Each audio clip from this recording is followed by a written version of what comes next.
sleep. What's the big idea behind it? Most of us know that we need to get 7 to 8 hours of sleep a night, but many of us don't. 70% of adults get insufficient sleep, and sleep deprivation is now considered an epidemic, says Pamela Dyke in her article, How Sleep Impacts Learning. Sleep is often overlooked and underprioritized. I understand that sleep is very important. I have 6 children, and every single one of them needed to sleep to function, and I need to sleep to function as well. So in this speech, I wanted to research that and to research the importance of sleep. So we'll talk about what happens when we sleep, the importance of sleep, and some strategies we can use to get to sleep. So let's discuss what actually happens when we're sleeping. Most of us have heard about REM sleep, and that is a very, very important part of sleep. Less of us have heard about the NREM sleep, but that also is important as well. So NREM sleep occurs in the early hours of the night, right after we have fallen asleep. Our brain waves are slow, there's no new input received, and storing memories and experiences is what's going on at that point. REM sleep occurs in the early morning, and this is when we are dreaming, and dreams are actually very important.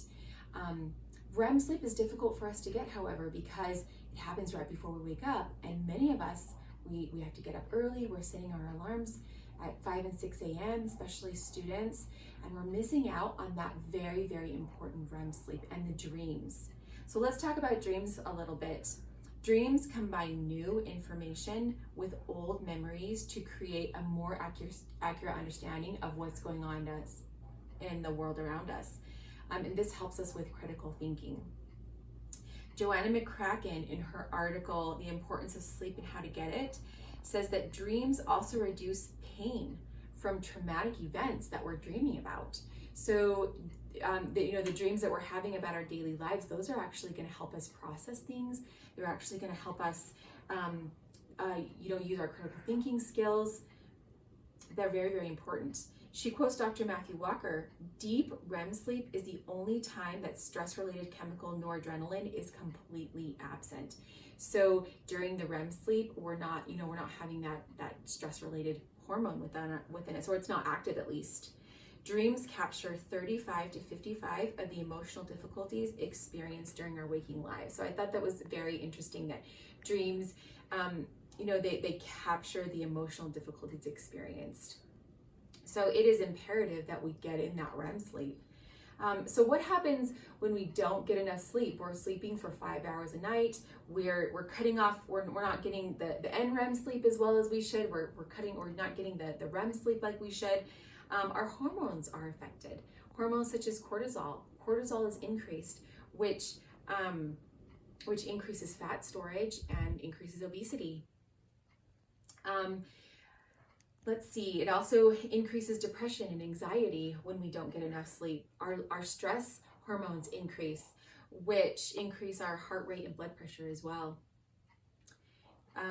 Our immune system function decreases. Normally, when we sleep at night, our immune system sends out fighter cells, and they fight cancer cells, they fight toxins in our body, and when we're not sleeping, our immune system isn't able to do that.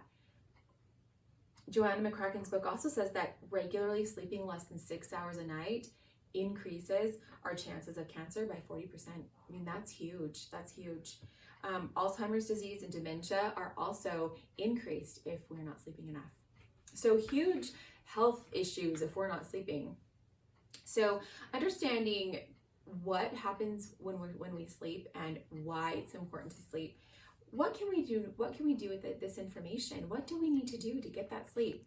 And I think that number one is just prioritizing, making sure that we get in bed, giving us enough time to fall asleep. Joanna McCracken actually recommends 8.5 hours. So we get in bed, we allow ourselves half an hour to fall asleep, and then we sleep. Then we try to sleep for those full 8 hours. She recommends limiting liquids in food. If 2 hours before bed, if we're drinking or eating right before bed, we're going to be up all night. So limit that. She also encourages limiting blue light and electronics right before bed, which is hard because we're often looking at our phones right before bed, but This decreases our chance of being able to fall asleep. She also talks about sleeping aids. Don't use them. They mess up, they're habit forming, and they mess up our regular melatonin.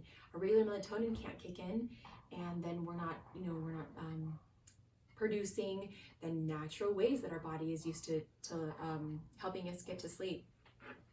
She encourages decreasing caffeine after 2 p.m. and also decreasing our intake of alcohol. Alcohol is a sedative, and it will interrupt sleep with sweats, dehydration. It'll really wreck our day the next day. Let's imagine a community of people who have slept well. We will be happier. We'll be so much healthier. We will be better problem solvers. We'll be more focused. We'll be more optimistic. We'll be able to manage our lives, manage our school. We'll be so much better students. And then also just all the health benefits as a community. We'll have less obesity. We'll have less depression and anxiety. We'll have less cancer, less Alzheimer's and dementia. I mean, sleep is such a small thing that we can do for ourselves, for our health, and for our community, but it has huge benefits. So I challenge all of us today to prioritize that 7 to 8 hours of sleep. Don't set our alarm clocks too early, but get to bed early. Get that NREM sleep, get that REM sleep. If we do, we will be so much healthier and so much happier. Thank you.